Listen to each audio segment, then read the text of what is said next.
नमस्कार। यदि आपको भी लग रहा है कि आपकी जो दवाई ले रहे हैं आप, वो दवाई काम नहीं कर रही है, उतना अच्छा काम नहीं कर रही है, तो इसका कारण ये है कि जो एयर पॉल्यूशन है, इन दवाइयों के प्रभाव को कम कर रहा है।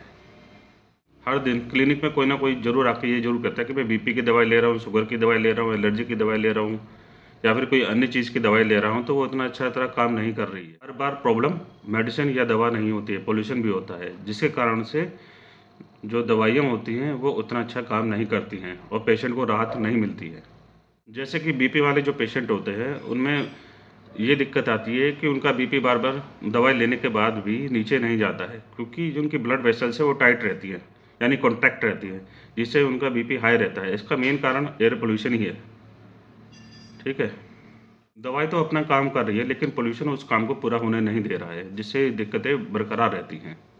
और डायबिटिक वाले पेशेंटों में ये बड़ी दिक्कत आती है कि पॉल्यूशन से यानी एयर पॉल्यूशन से इन्फ्लेमेशन बढ़ता है, जिससे उनका इंसुलिन रेजिस्टेंस 2 से 3 गुना तक बढ़ जाता है। जिससे ये होता है कि उनका जो ग्लूकोज़ यानी कि शुगर है वो स्पाइक करने लग जाता है।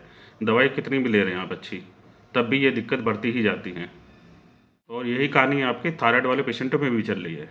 जिससे ये होता है जो थायराइड हार्मोन है उसका जो डिलीवरी होती है और उसका अब्ज़ॉर्प्शन जो होता है, वो कम होने लग जाता है। जिससे थायराइड की जो दवाइयाँ हैं उतना अच्छा काम नहीं कर रही हैं। एयर पोल्यूशन हर बीमारी में अफ़ेक्ट कर रहा है आजकल। गाज़ियाबाद एनसीआर में इतनी बुरी हालत है कि इतनी हवा ज़हरीली है कि हर बीमारी को ये अफ़ेक्ट कर रहा है।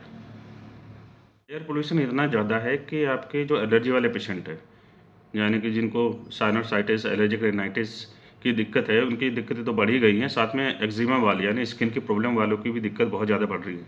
क्योंकि उससे ये होता है कि जो आपकी सेल्स हैं, वो पूरी तरह जल्दी-जल्दी बन नहीं पाती हैं, क्योंकि एयर पोल्यूशन बार-बार वहाँ पे हिंडन यानी उसको रोके रखता है।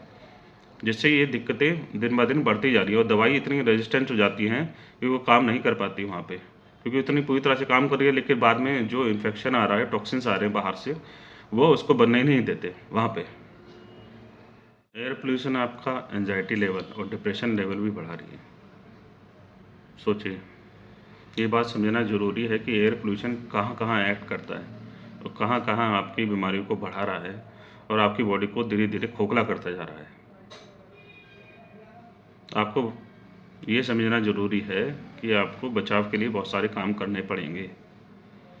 आपको हर वक़्त N95 मास्क लगा के रखें और पहले ही बता चुका हूँ, आप स्टीम ज़रूर लें, जिससे आप बचे रहेंगे।